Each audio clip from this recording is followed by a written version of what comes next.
Hi, I'm Amy Tan, author of the new book, The Backyard Bird Chronicles. I've loved nature since I was a child, and I used to play out in the creek and I would find snakes and toads and lizards, but I never looked up for some reason. In 2016, I did start looking up, and that was because all around me there was so much racism, and it was overt and obvious, and some of it was directed to me. It felt so dehumanizing. I thought the world was ugly and I needed to find beauty again. And so I went into nature and I started nature journaling, taking classes and just being deeply in nature, and I fell deeply in love with nature as a result. I think a nature journal is very much like the kind of diary somebody keeps, or a journal of what's happening in their lives. A nature journal, however, is being in the moment and looking at what's in front of you in nature and trying to capture some kind of observation.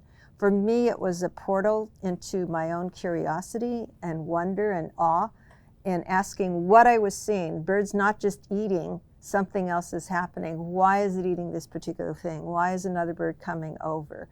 And I would just write about this. They were like little daily dramas, and I got to sketch the most interesting part of it. I've loved to draw when I was a kid, and I had a dream of being an artist, but my parents' message basically was, you cannot make a living having fun. Are you going to major in college in fun? No. But when I was doing the nature journal, I found that there were no expectations. This was very private. It could be terrible drawings. It could be, going off in different directions. The whole thing was to make it personal and for me to represent what I was seeing. So no expectations. I was going to make my living off of it. I didn't have critics telling me I had no imagination. It was freedom, and it was fun. I've always been somebody who felt that throughout my life I have to do something new. It's not as though I have to become a marathon runner or top skier in the world, but I want to take on something. It could be weaving, or it could be music and writing my own theme, which I do intend to do one day. But for me, this was something I could do privately, and I've discovered that about myself. I love the privacy of creating something. It allows me to get in the zone, the mode that I do when I'm writing, in which suddenly everything is transformed, and I go to a different place, and I become one with this page. Everything is unimpeded in a way, and that's one of the things I discovered I love about sketching nature. I know a lot of people think that when I draw these birds, that it's simply like writing a novel. You start at page 1 and, without having any classes in writing or art, you just go to page 300 and you're done, it's perfect. And that's not true.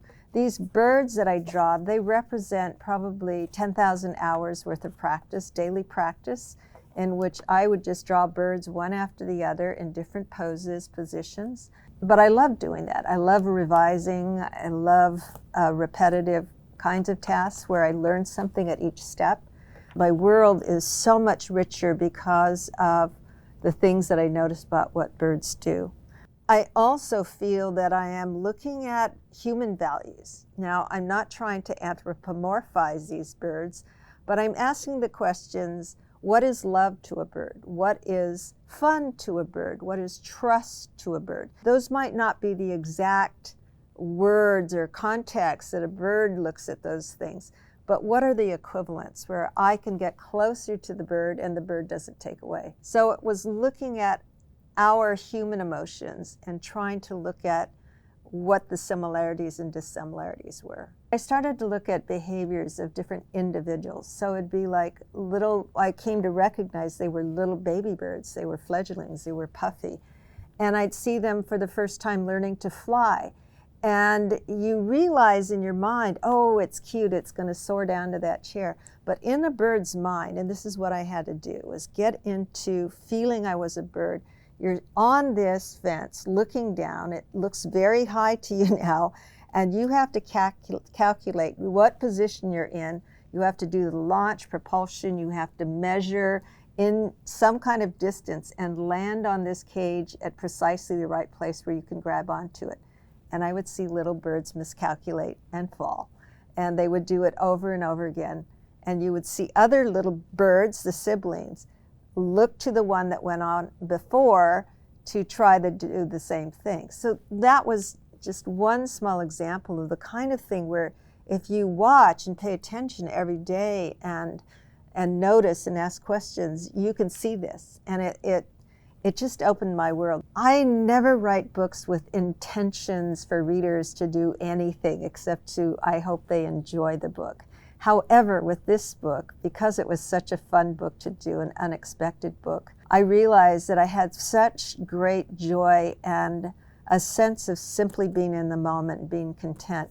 And I hope that people who read this will find themselves falling in love with nature if they are not already there, falling madly in love with birds, because when you love birds, you want to save birds. And thus I hope that people get into understanding conservation issues having to do with the environment, window collisions, birds, the loss of habitat, and that they are active too because they want to continue to see this amazing biodiversity of birds.